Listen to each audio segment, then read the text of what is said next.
Back here working on the grain system. This is going to be a never-ending project because we are just getting the grain system going, our own grain system going, and it's going to be growing at the same time. So the farm's really changing. So as the second we get something up, it's almost outdated. It's almost like buying a smartphone. You thought you bought the right one, and then a year later or 2 years later, things really change where it's completely just doesn't work anymore. But with the wet bin, the task today is to put in a fan on the wet bin on the hopper bottom. And I know a lot of people are like, what the heck? We use the wet bin for some storage of high moisture corn. The theory was that with freezing temperatures, we could store it in there temporarily, because what we do is we fill the dry bin, and then, you know, trucks, we just don't have trucks at the drop of a hat, or we're waiting for contracts, you know, so it might be November and we're waiting for December contracts. And so the dry bin will be full.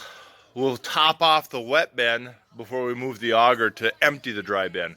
So it might be several weeks that the grain sits in the wet bin.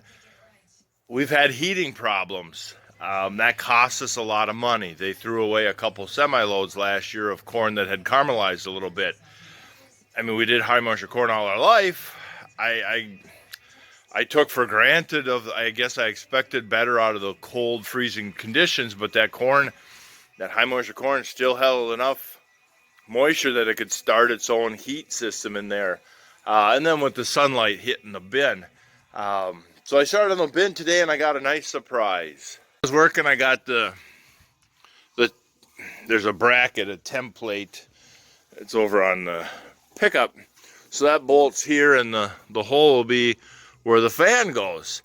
So then I come over to the port, and I open the port to go inside, and I got that stinky mess. Not bad. Apparently the freezing did work, and it froze that corn. Must have been frozen up on the hopper, and then throughout the summer it kind of melted down and turned to manure. So yeah, I kind of saw some of that rust there with the juice from the corn. I looked at it, and I had the door open, and I couldn't feel anything up in there. So at the time I checked it out, I'm like, oh, okay, no big deal. Just clean that hopper out. But then all summer long and I just kind of forgot about it with everything else. And now you open up the door and see that mess. So I'll have to climb in with the shovel, get that shoveled out before I can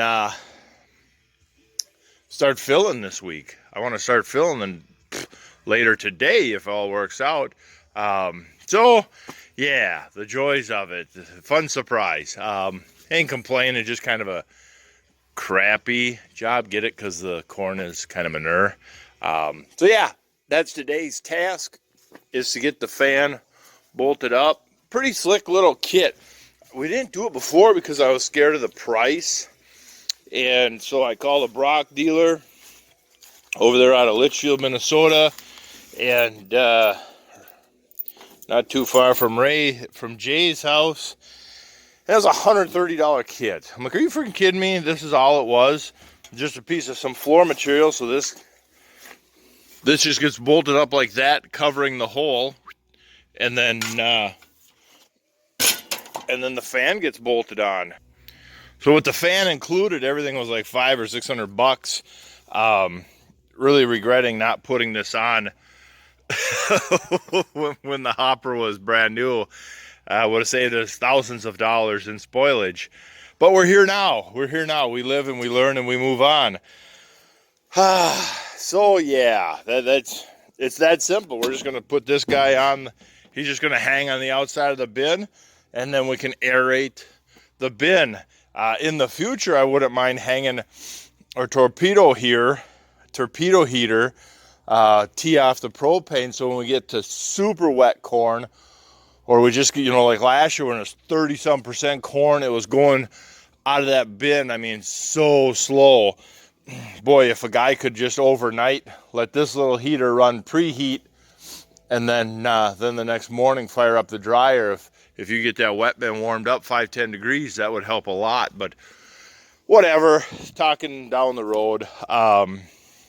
So So that's today's goal. We'll get that on today and see what's left of the day.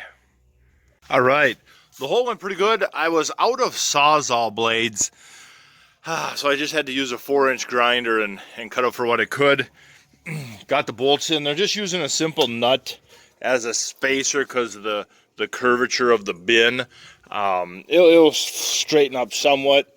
Then they just give you this little mounting plate, put some sealant on the back side, and then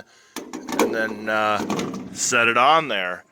And I'll get them nuts and bolts in place, and then I suppose crawl inside with the other piece and get that piece drilled and mounted in. Well, guys, there we go. It's running. Well, now I just shovel out the crap inside and get my auger tractor over here and let's start putting corn in it. All right, I just got to pull forward a few inches and move my hopper to this side and get hooked up and go get the H, because that wagon's full of dry corn. So I get that wagon in the bottom, so then I'll be putting dry corn in the dryer to start with. So it'll work out pretty nice. It's gonna be probably 2 weeks before I get going on drying corn, and so that's why I want to get corn in here so I can get air on it for 2 weeks just to see how much will it dry down. So if it's going in at 22, is it going to come out at 21? Is it going to come out at 22? Is it going to come out at 18? What's going to happen with 2 weeks of air? And then we're going to have some downtime to where I can finish cleaning up my mess here.